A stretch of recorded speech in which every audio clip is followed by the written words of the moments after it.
my name's Caitlin Moe. I'm from Swan MX, and I'm currently at Loretta Lynn's with the Jason Ouija, correct? Yeah, Jason Weigandt. Yeah, that's right. But no one can pronounce it properly, so we just go with Ouija. Yeah. Okay, perfect.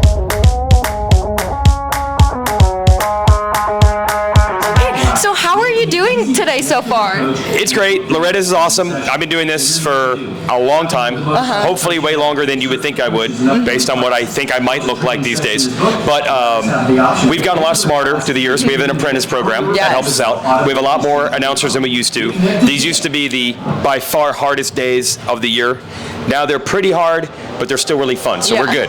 Well, that's awesome. Okay, so have you always been coming to Loretta's then?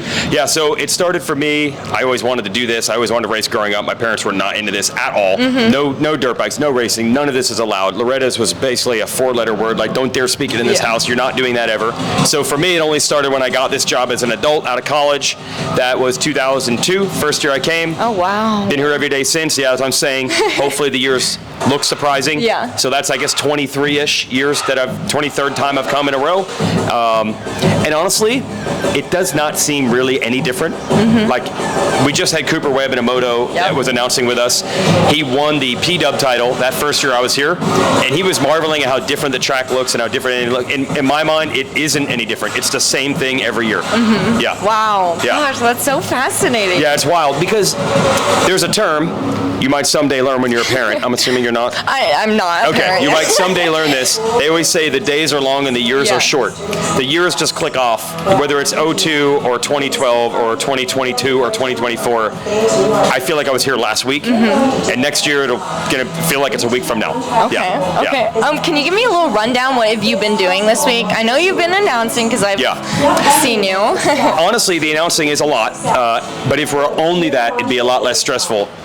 Because you're here, you're like, okay, while we're here, certainly we'll have time to like even do things like this. It shouldn't be that hard, right? So I do, my main job during the week is actually working for Racer X. The videos and the website all run through me. So I've got a bunch of videos I got to get done. So at some point I got to figure out what motos I won't be here announcing, what podiums I won't be working. And on Tuesday I spent the whole day working for a show we do with the Super Motocross Series. Me and Jason Thomas were shooting video all day for that. SMX Insider on Thursday, so I didn't really see any racing on the first day. If I was just in that tower watching motos, that's the most straightforward, easy part of the job. The hard part is jamming in the other things. There are many years where I'm writing the reports and putting them on Racer X, so I'm trying to keep notes. I'm trying to source photos. I got other people to do that this year, but doing 2 or 3 jobs at the same time, that's the biggest challenge. Wow. Yeah. Gosh. Yeah. Okay, so how did you get into all this? Yeah, so I always loved motocross growing up. The only advantage I had was my dad worked for Bell Ray, which is an oil company, not in the racing department or anything like that. He was like one of the chemist guys, and they were a big motocross sponsor at the time. They would get all the magazines sent to the office to put in the lobby. No one there was really into it. So at the end of the month, they just throw the magazines away. So when I was real young, we were talking about this yesterday, go to visit my dad. Hey, what's your dad's job like? And there's all these dirt bike magazines around. I had never really seen it ever. I'm like 5 years old, 6 years old. And he's like, well, I can bring these home. They just throw them out. So he just started bringing them home. At first it was like dad and mom reading me the stories because I'm literally 5. I think by like age 8 or 9, I'm like reading cycle news every week, which is a lot for someone that age. Like by like age 8. Oh my god! Because when do you start learning to read? Kindergarten, first grade. That's like 5, 6. Yeah, I'm reading like adult level stuff because I can tell you in my mind I know what years I'm reading. I'm like, shoot, I was only 8 years old at that time, and I'm reading cycle news and motocross action every week. That's all we had. That's how old I am. Eventually, the races got on TV. Got it for Christmas. I got a VCR and blank tapes to be able to tape the races on TV. So I always followed it. The idea that I would ever work in it was not even a thought. That like, is I always say it's not even a dream come true. It's not even a dream I had. But long story short, I was in college. Davey Coombs started Racer X. Up until then, everything was California-based. I was on the East Coast of New Jersey. It was in West Virginia. That was 6 hours away. And I'm like, if I could get in with these guys, maybe I can make something happen. I cannot move to California right after college. Where would I even live? I have no money. I was able to make the West Virginia thing work, so I just went to a lot of races, sent them a lot of stories for a year and a half, my last year and a half of college, and they gave me a job not here, not with Racer X, the GNCC series in the woods. I did whatever they asked me to do. and it just kept growing from there. Yeah. And how was that for you when they offered that to you? How did you feel? Yeah, I do, like, I was pretty ambitious when I was in college, and the thing was, actually, when I was in college, the economy was rolling so strong that getting a job wasn't really even a fear. You knew you would get a job. Everyone I knew was getting hired. I could have moved to New York City and got a regular job, quote unquote, no problem. Yeah. So for me, it was like, I might as well take this risk, and if it doesn't work out 2 years later, who cares? So that helped, but when I did get it, I was like, this is it. I've conquered the mountain.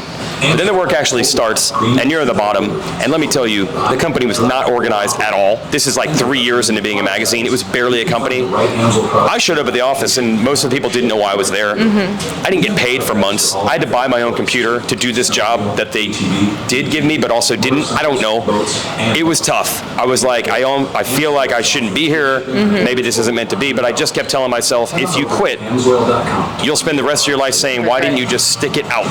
So the first 6 months, honestly, completely and totally sucked. That's a lesson for everybody. It did work out, but man, it was not a smooth transition at all. Wow. Yeah. So did you like get out of your comfort zone? Were you like shy, or were you? At the office, yes. It's very weird when you think you're working somewhere and they're not telling you what they need you to do, or giving you a computer, or paying you, or anything, and then you really feel like, I don't think I'm supposed to be here right now. Am I being a nuisance? Am I being annoying? Am I wearing out my welcome? So that was tough. The work part, when we would get to the weekends and I had to write a story or shoot a photo, eventually announce, that was never a problem. So that was the only thing that had to keep me going, where no one was ever complaining about the work. No one ever said you sucked at your job. I don't exactly know what the job was, but it was really more of a social thing. Plus, I was fairly young. I was 22. I had moved away from home. I didn't know anybody out there. So the races were almost my escape. On like Saturday and Sunday, I was good. Monday through Friday, I didn't know what was going on.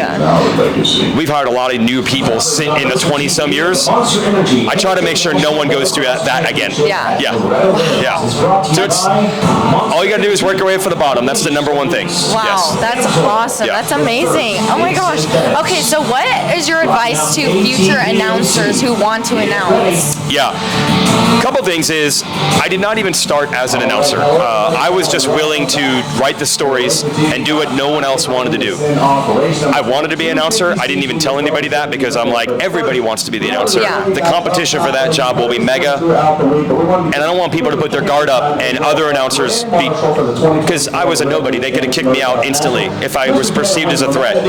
I did the jobs no one wanted to do. I was calling newspapers saying, we're coming to town with a woods race. Can you send a reporter? Or I'll send you photos. I'll send you a story. Please give us some publicity. No one wanted to do that. So my first advice is figure out where you can help.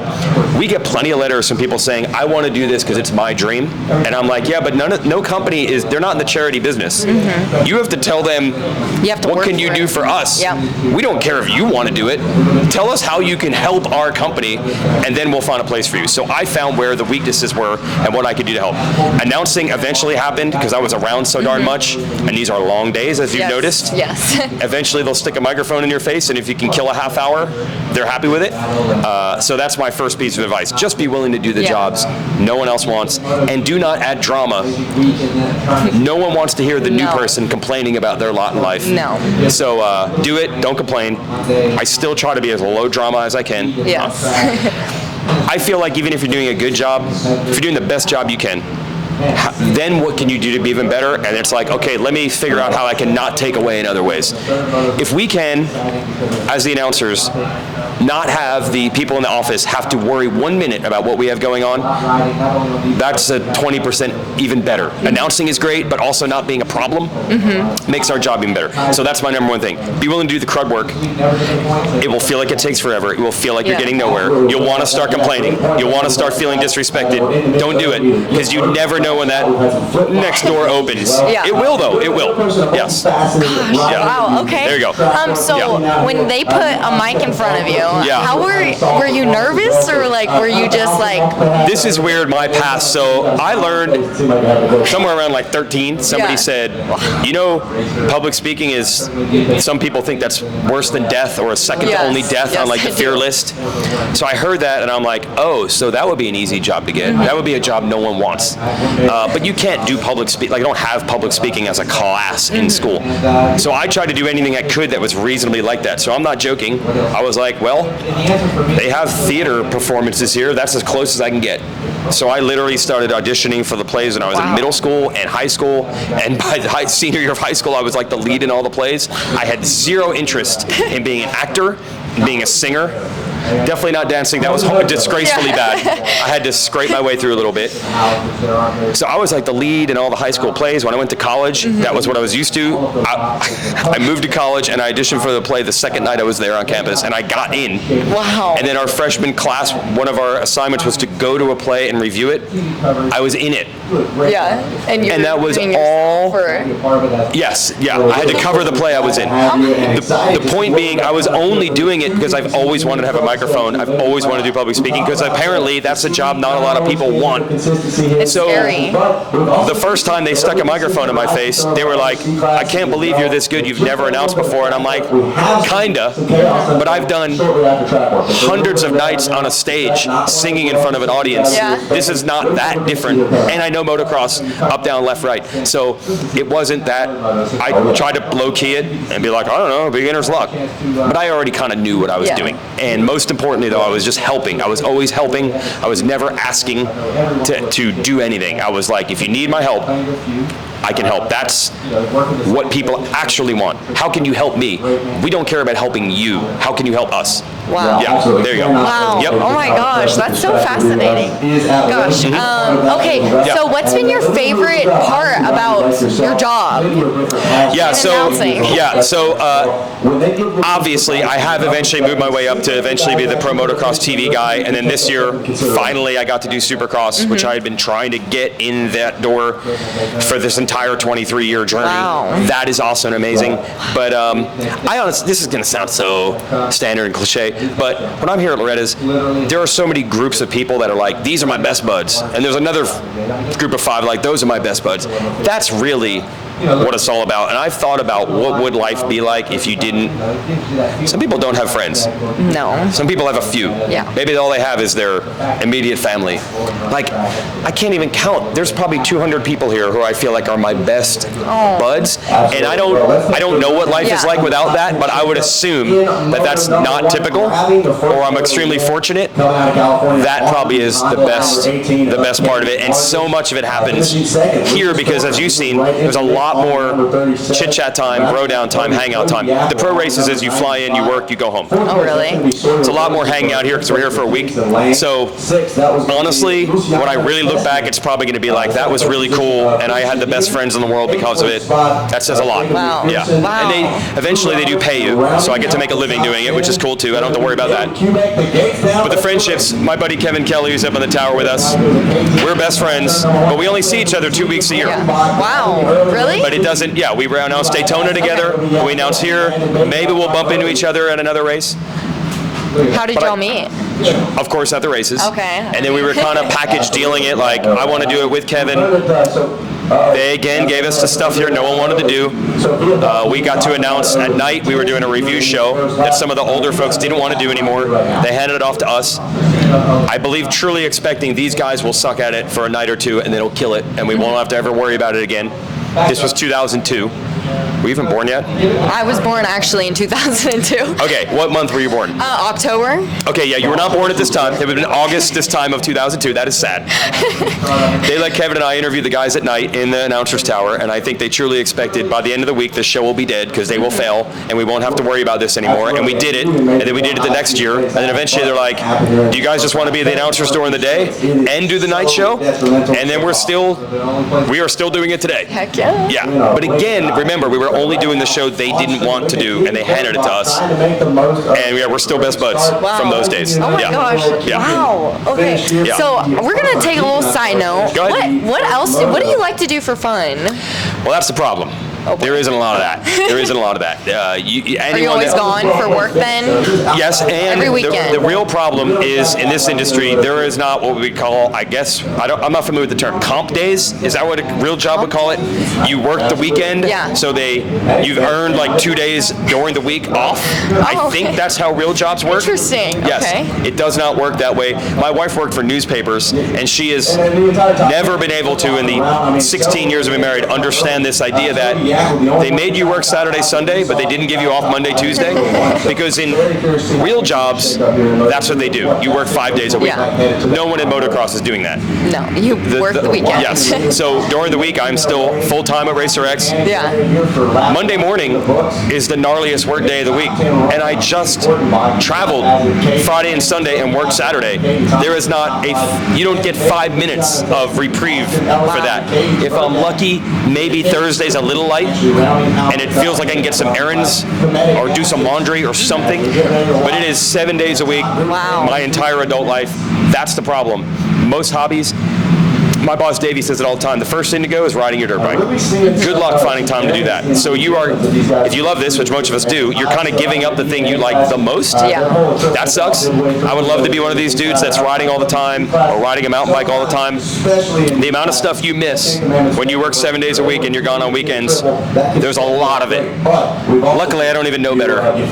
And when you do get that time, like in the off season, I don't even know what to do with it because you're like out of practice. Yeah. So that's terrible. I don't have a lot of hobbies. I don't know how to fish. I don't know how to play golf. I don't know how to fix stuff, work on stuff. I know nothing. What you're seeing me do, that's all I can do. Wow. Yeah. So that's what you got to tell yourself. Yeah. Like, I'm still lucky to be here even with all that. Okay, yeah. so do you have a family then? Yeah, so that obviously complicates things quite a bit. Yes, I have a wife that 2 kids, 14 and 9. So that's really tough. Obviously, I'm gone. This week is heck week for them. It's a little better now they're a little older. I don't even know how my wife has done it. It's when we had 2 really young ones, and I was gone every weekend and gone during the week. It's bad, and there's no 2 ways about it. Most people doing what I do, we've all dealt with this. They've got a lot of reasons or excuses where they justify it, and I'm like, dude, it just is what it is. You suck. You leave every weekend. It's bad. Straight. Period. It's bad. Don't try to justify it anyway. I've heard people say like, oh, a little time apart is better. No, it is not. It just sucks. Yeah. So I try to do everything. All I can do is I'm doing everything I possibly can. The moment I get home, the moment I'm done with work, I've never been not willing to do anything I can for my wife and my kids when I'm there. That's all I can reasonably be expected to do. But it is an unsolvable problem. Yeah. Do they travel with you at all? Have they been with you? Yes, but even that ebbs and flows. So once your kids are in school, they are less flexible than I am. I could leave on Tuesday for races if I wanted to. That's my job.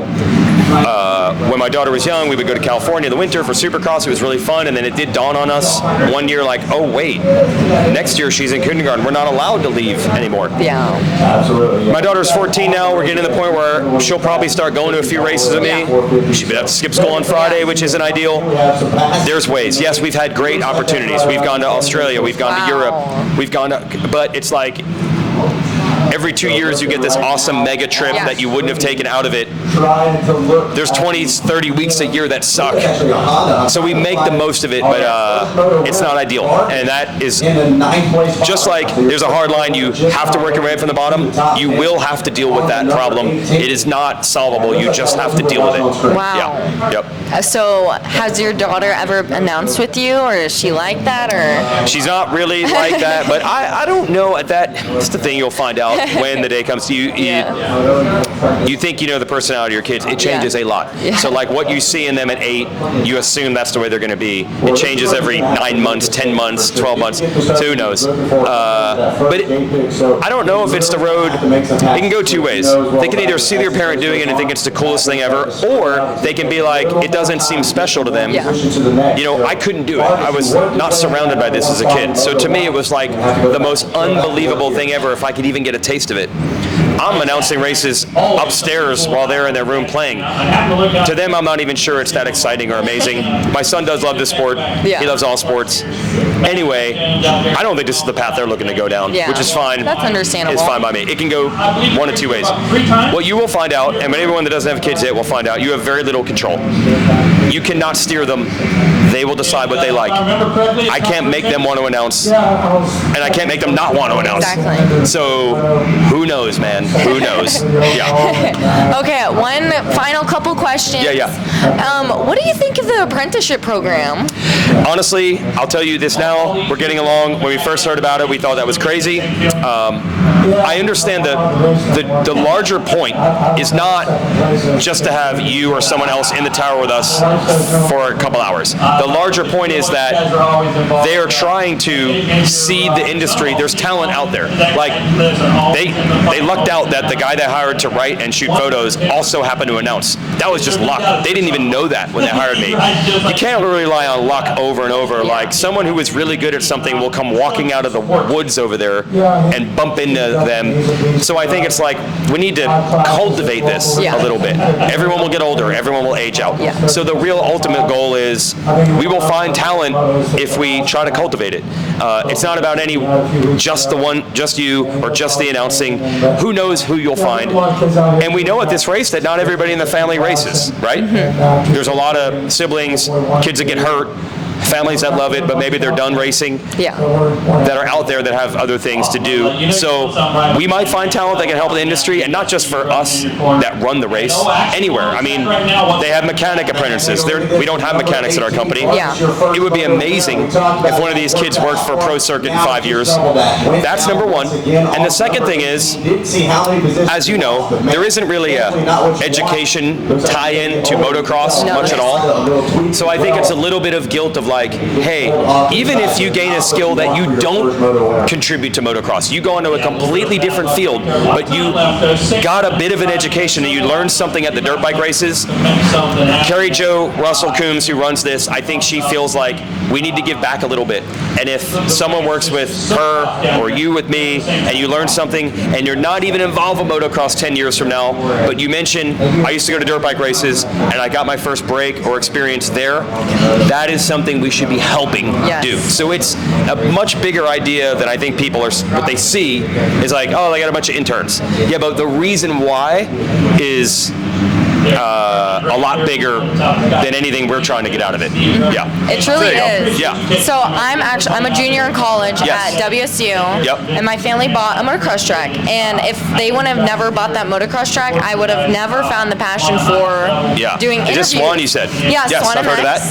Yep. So it's been really fun. My little brother races, and then it's been awesome. But this experience for the apprenticeship program has been one of the kind. I've followed you. I've been following you for a while now, and it's been super cool seeing you on TV. And now I got to speak to you this week and get I can see to how know pumped you are. Yeah, it's good. It's been really, honestly, it's been really cool, and I do look up to you, and appreciate that. I really can't wait for this week, and can't wait to keep experiencing this. How's it been going for you? We've had you do a little bit. It'll get more as the week goes on. How's it been going? For like this week? Yeah, for the apprentice program. It's been really fun. Yes. I've met a lot of people, and getting those connections. Yes. But that does take time. It does. Yes. And I have been trying to get out of my comfort zone, going up and shaking everybody's hand. Well, doing this, like, that takes a lot. That takes a lot. Like, I'm cool with it, but you don't even know that. Yeah. For all you know, you're going to ask me and be like, what? You don't know that. Right. Yeah, so, and then this podcast, I thought it would be fun to, to help everyone, just to get out of your comfort zone and do something different. Yes. I never thought I would own a camera and start interviewing. This was not your deal at all. No. No way. No, I wanted. And you're how old now? I'm 21. So you were not at 16, 14 wanting to do that? I had no idea what I wanted to do. Wow. I wanted to be a nurse when I entered college. Unbelievable. And then I wanted to design logos or something. Yes. And then, now I'm doing this. But I've learned so much, and I've seen so many things. And I don't know, I guess we'll see with as the week goes on, I'm gonna try and ask later one of the top dogs up there if I can maybe do a podium announcement, maybe just one. But it's been really fun doing the announcing. It's just, it's definitely different. Yes. And I definitely have to keep watching, and maybe I need to get more into like talking. But it's different. I've never done it, so. And like I said, I think that's the point, right? You're not going to get this experience. Like, we have the ability in this sport because it's just small enough where we can do this, and maybe it leads to you doing this here more, or maybe it has nothing to do with motocross 5 years from now, and you're like, yeah, but if it wasn't for motocross, I wouldn't have ever even discovered that I had this talent or skill, or I wanted to do it, and that would be cool too. You're not going to gain anything by not doing it at all. No, I 100% agree. I was in college, and I was kind of done with the experience, the college experience, and I was ready to experience life. I was, you know, wanting to make connections, and this has been super fun. So that's cool. Great experience. Yeah, we'll let you get on the podium. Maybe we could even like split, like I'll ask one, you ask one, kind of like that. The tough part here, we have to balance also for the riders. This is, for some of them, the only time ever. Might be the only time they make it, only podium they ever get, only time their name gets mentioned in a race. So we're trying to like make sure their experience is special.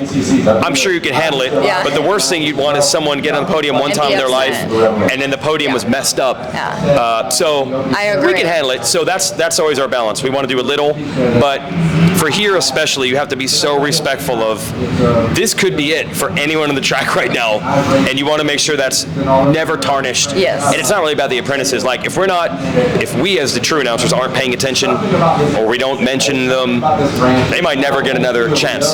So that's always the hardest part, trying to give everybody the experience, but also make sure the people on the track are treated to the grade A. But for you, I think it's just, I tell anybody this, don't even try to roadmap it. Do what you can, see what bounces around, see what works out. I had a plan, it all worked out, mostly because I didn't over-plan it. I just did all the stuff I could possibly do, and then things started falling into place. I never asked one time, like, hey, can I announce? So if there was a program like this back then, would you have done Oh it? my gosh. You know what's funny? I've never been asked that. 1,000,000% yes. If I was in 2001, when I was finishing college, I absolutely would have done this, and I believe in the skills that I would have found myself in the same spot. It probably would have worked out. But the work I had to do and the stress with having zero way to do it, no roadmap whatsoever, heck yeah, I would have driven down Loretta's and hung out here all week, and I would have been no drama. I would have helped where I could, and it probably would have worked out. It would have been a lot less stressful. And you know what else? This probably happens too. I've never heard an apprentice say this. There's probably people that tried it and realized, you know what? I thought that was for me, whatever type of job that was, and I realized it's not, which is just as helpful. Like the nursing thing. Are you doing that? Absolutely not. See what I mean? And that's good. You didn't go 10 years down a pathway. No, thank goodness. I am not about the math or the science. Right. So even if someone says, I think that'd be cool, I watch it on TV, I only know our position. Not you, but maybe someone does it and realize, yeah, that's not my cup of tea. And instead of them wasting years chasing it, square peg in a round hole, they just say, I tried it, I figured it out, I moved on. And that's probably happening with a bunch of apprentices, and that's good too. Yeah, they're not wasting their time for years. Yeah. Hey, well, thank you so much for doing this interview with me. I'm going to let you get back to doing whatever you're doing. All three of those jobs. Yeah, exactly. Yep. And I hope you have a good rest of your day and week, and I cannot wait for the rest of the week with you. Cool. Glad you're learning. Yep.